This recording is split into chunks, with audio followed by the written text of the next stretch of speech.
And tonight on the Daily Wrap, revelations today that the man who was shot and killed by Boston police Tuesday was plotting with another suspect to behead an officer after being inspired by ISIS online. Is viral terrorism now the biggest challenge in the war on terror?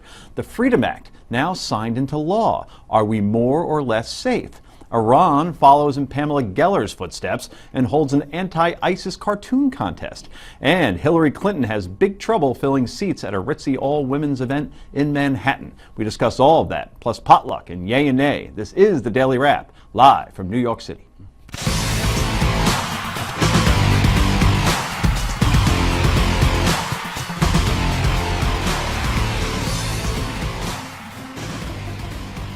And welcome, everybody. I'm Joe Concha, along with my co-host. He is a SiriusXM radio host and senior political columnist for Forbes, Rick Unger. Good evening, everybody. Good evening to you. And to his right, power attorney and America's pundit. She is Heather Hansen. Welcome. Good to be here. And finally, assistant online editor for Commentary Magazine, Noah Rothman is back once again. Good to see you. Thanks for having me. Good to see you. All right, it's time for the Daily Download.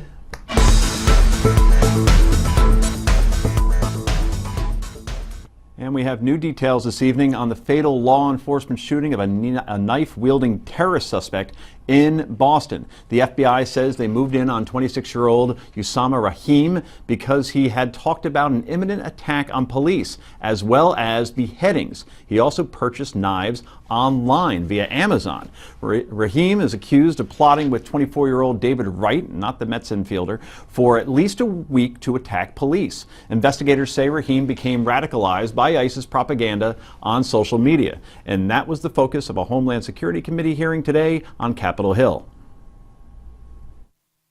Social media networks have become an extension of the Islamist terror battlefield overseas, turning homegrown extremists into sleeper operatives and attackers. Now, a top FBI official told the panel that law enforcement is on heightened alert when it comes to this new threat. The targets that are out there, the counterterrorism subjects, we are monitoring them very closely for any type of action, any type of overt steps, any mobilization factors. And when we see those, we're not taking the chance. Authorities say a task force of Boston police and FBI agents confronted Rahim on a sidewalk and shot him dead when he refused to drop his knife. Rahim's brother claims the suspect was shot in the back, but a civil rights leader in Boston says he can vouch for the police version of events after seeing a video provided by authorities. Nevertheless, a Boston Muslim leader says it's not clear from the video whether police had to use deadly force. More from Heather Hansen on that in a moment. Rahim had been under 24-hour surveillance, and speaking of surveillance, the National Security Agency had 6 months to comply with the USA Freedom Act, which had signed into law, signed into law last night by President Obama. The NSA will no longer be allowed to collect bulk phone data. That information will now be in the hands of phone companies. The NSA will need a special court order to review the records. Senate Majority Leader Mitch McConnell calls this a victory for the terrorists. Is he overstating things, Mr. Unger? Which are we talking about? The first story in Boston or the second story? Let's talk about the second first, and we'll backtrack. Well, you know, my take on this whole new law that was signed into law last night is it's in a lot of ways insufficient. There's one thing that I really would have liked to have seen. I have always been troubled that the FISA court, which is where you go to get permission on this stuff, has never been, only the government is represented. Nobody from the other side is represented. And that to me is antithetical to everything in our system. And I had really hoped But it's changed. that it wasn't changed in, was it changed in the well, law? It's interesting. Never mind. It's interesting because it's section 402 or 401, that it does 401. It does allow for amicus. So there's going to be 5 private people who are trained in civil liberties and technology who are supposed to be arguing for privacy in front of the court. But okay, well that I didn't know that. But they still aren't representing. In other words, in the case where somebody's going to be a victim of it, individuals. they're not representing the individual, and that strikes me as wrong. I agree. And the thing about these amicus people, the court decides when they get brought in. So they have so much discretion. Yeah. You know, the other thing that's big about this, and I agree with you, I don't think it goes far enough. The other thing that's big about the Freedom Act is it allows for publication of a lot of these decisions, which is great. but they get to decide which decisions Right. get published. So while it is a step in the right direction, and it's definitely something that is needed, there's a lot of things that are, remain to be seen Yeah, as to I mean, whether it goes as I far kind as it of, should. I kind of feel like they took the obvious and didn't really do much by saying, okay, the phone companies will now keep all the metadata because it's going to be really hard to get that information from the phone companies like it never was before, and they skipped some of the really important things. Noah, do you think this was a victory for Rand Paul? Well, insofar as it was a victory for him because he needed to unite the Ron Paul supporters who were ebbing in their support for Rand Paul because he wasn't a perfect facsimile of their rather conspiratorial and paranoid father. But I find it actually a little remarkable that you say that, you asked in the opening, what story are we referring to? Are we referring to the NSA It's story? not Are the we referring same to the story. Boston story? It's absolutely the exact Is it same really? story. But Yeah. what we're talking about here is precisely what we've been trying to intercept, which are information related to terrorist plots. Now, what we have here is a court filing. They got a warrant on this individual. Yes, but, they did. Right. but what we understand is that information had to come from somewhere. We're not talking about intercepting calls. We're not talking about intercepting individual conversations. We're talking about intercepting contacts, pings between Well, individuals. let me and- tell you why but- I said what- that, because what I really wanted to do was compliment the Boston police, which is why I was trying to get to the first part of the story, because I thought they did an awesome job today. Somebody, the brother of this guy, basically tried to sell this nonsense about him being shot in the back.